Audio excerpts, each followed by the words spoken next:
دیا تھا 2010 میں آپ میرے ساتھ چلے تھے اور آخر میں یہ بات ثابت ہو گئی تھی کہ میں سچا ہوں. مجھے عدالتوں نے ججوں نے کہا کہ عمران بابر جمیل ہمیں خوابوں میں آتے ہیں, ہم ان کے خلاف نہیں لکھ سکتے, ہماری روح ہلتی ہے. میں دوبارہ ری انسٹیٹ ہوا, میری ری انسٹیٹمنٹ کی خبر میں آپ سے پوچھتا ہوں آپ نے میرا ساتھ کیوں چھوڑا؟ اس وقت ایک انقلاب تھا. آپ لوگوں کو جو پریشانیاں ہیں جو مشکلات ہیں وہ کسی نے حل کرنی ہے, آپ نے کرنی ہے, میں نے, کسی بندے نے تو اوپر آنا تھا. آپ لوگ آزاد میڈیا ہیں, اگر آپ نے میرا ساتھ کیوں چھوڑا؟ پہلے اس کا جواب. اب آ جائیں اس طرف. ایک منٹ, ملزم ہے, مجرم تو نہیں ہوں. ملزم, الزام تو کسی پہ لگ سکتا ہے. ایک منٹ, دیکھیں بات سنیں, یہ جو واقعہ ہے مجھے بڑے عرصے سے ٹریپ کیا جا رہا تھا ون وے اور دی ادر. میرے والد صاحب جو سول سروسز میں, ان کے میسیج تھے. اس واقعے کے بارے میں بتائیں. میں یہی تو بتا رہا ہوں آپ کو کہ میں جب ری انسٹیٹ ہوا تو حاجی حبیب الرحمان صاحب نے مجھے ماڈل ٹاؤن لگایا. میں صرف 2 منٹ لوں گا آپ کے. ماڈل ٹاؤن لگایا, اگلے دن وہ پوسٹنگ کینسل ہو گئی. یہاں کے جو افسران ہیں وہ خوف کا شکار ہو گئے. میرے پاس کوئی اسلحہ تو نہیں ہے, میرے پاس کیا ہے؟ انہوں نے مجھے جہاں پوسٹنگ ہوتی تھی وہاں کا ایس پی خوف کا شکار ہو جاتا تھا. اور پھر انہوں نے مجھے ڈیرہ غازی خان بھیجا. وہاں میں دل سے کام کرنا شروع ہو گیا, دن رات محنت کرتا رہا. تو وہاں جب سیٹ ہوا تو انہوں نے مجھے پھر ملتان میں پنجاب کانسٹیبلری میں بھیج دیا.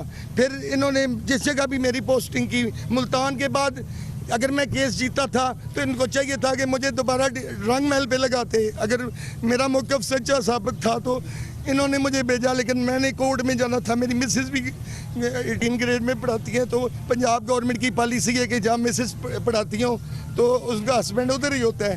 تو میں نے ہائی کورٹ جانا تھا, لیکن میری والدہ نے کہا کہ مت جاؤ, بس اب کس سے فائٹ کرو گے, جاؤ.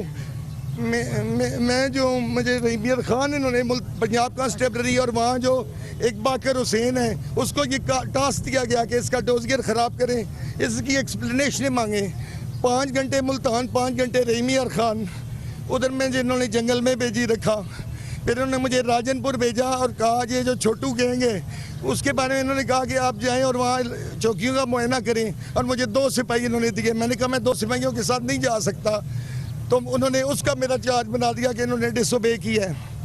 بہرحال اینی ہو پھر جی میں ادھر ہی آ رہا ہوں. یہ بتا دیں یہ پلاننگ ہوا ہے یا کس طرح ہوا؟ یہی ہے, یہ ٹوٹل پلاننگ ہے. میں لڑکی کے گھر پہلے نہیں گیا. میں آپ کو یہ بتانا چاہتا ہوں کہ میں جس جگہ پہ رہ رہا ہوں 5 گلبرگ 5 میں, اس کے نیچے ایک ٹرسٹ کام کر رہا ہے, NGO.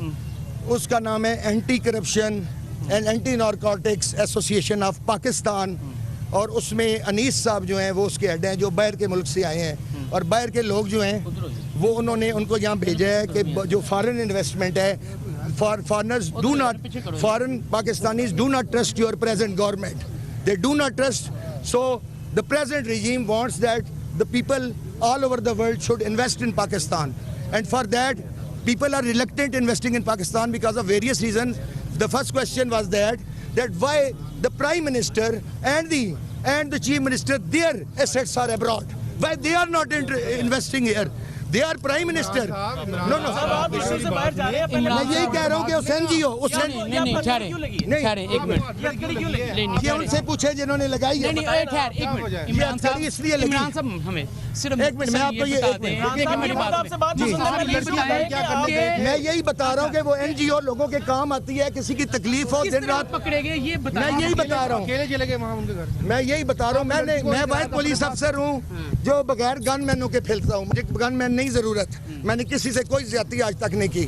اب یہ واقعہ یہ ہوا کہ مجھے ٹیلی فون کال آئی ایک لڑکی کی کہ جی ہم سے بڑی زیادتی ہو رہی ہے. آپ ایک دلیر افسر ہیں, آپ کی ایک ریپوٹیشن ہے پورے پاکستان میں, سارے آپ کو جانتے ہیں. ہمارا دن رات جو ہے عذاب ہو رہا ہے. میں نے کہا آپ کا کیا مسئلہ ہے؟ اس نے کہا جی وہ میں ملاقات. میں نے کہا یہ میرا جو گھر ہے اس کے نیچے NGO ہے, میں ادھر آنا چاہ رہا تھا کہ NGO پہ آپ آئیں. ادھر میری مسز بھی ہیں اور نیچے انیس صاحب جو ہیں وہ اس طرح کے کام جو روٹین میں تھانوں یا کچہریوں میں آپ کو پتہ ہے ریلیف فوری نہیں ملتا, تو وہ یہ کام ایک نیک کام انجام دے رہے ہیں. اگرچہ ان کے ارد گرد بھی کچھ منافق لوگ موجود ہیں. بہرحال میں نے اس کا بتایا تو وہ ادھر نہیں. میں نے کہا آپ فون پہ بتائیں کیا مسئلہ ہے. میری شخصیت یہ ہے, وہ میں آپ کو بتاؤں, مجھے کوئی بندہ کہے مجھے یہ مسئلہ ہے تو میں یہ نہیں کہتا کہ یہ میرا ایریا نہیں ہے یا میں پھر یہ ہوا میں نے کہا آپ کو مسئلہ ہے فون پہ بتاؤ کلیئر. انہوں نے کہا کہ جی ادھر ایک موٹل ہے, ہم 3 بہنیں ہیں, ہم 3 بہنوں کو ہر روز غلط استعمال کیا جا رہا ہے, 2 سے 3 آدمی ہر روز ہم اسے نائٹ گزارتے ہیں, ہماری اس سے جان چھڑائے. میں نے کہا یہ کس جگہ پہ ہے, کون سی جگہ ہے؟ انہوں نے مجھے بتایا کہ یہ کلمہ چوک کے ساتھ ہے ایگزیکٹ. میں نے کہا یہ کام کس وقت شروع ہوتا ہے؟ انہوں نے کہا یہ کام 7 بجے شام کو شروع ہوتا ہے. میں نے کہا میں خود یہ چیک کروں, پتہ نہیں کون سی کال ہے, میں آلریڈی الرٹ تھا, سازشیں ہوتی رہتی ہیں سارا کچھ.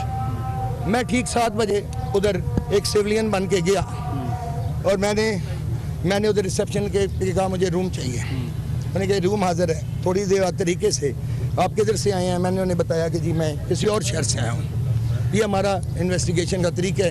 بہرحال تھوڑی دیر بعد جو ملازم پانی لے کے آیا, میں نے کہا کہ کوئی کسی قسم کی خدمت ہو سکتی ہے.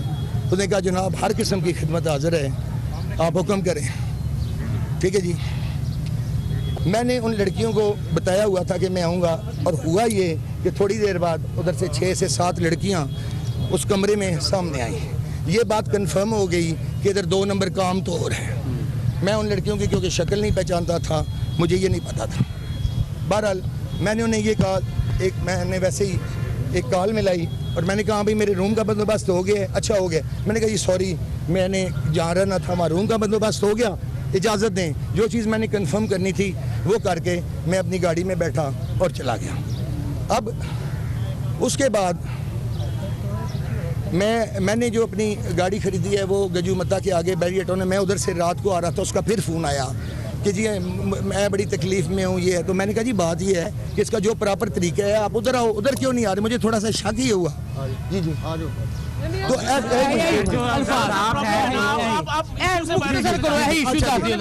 تو مختصر یہ کہ میں گجو ماتا سے آیا. نہیں یہ بتائیں بس آپ کس طرح پکڑے گی؟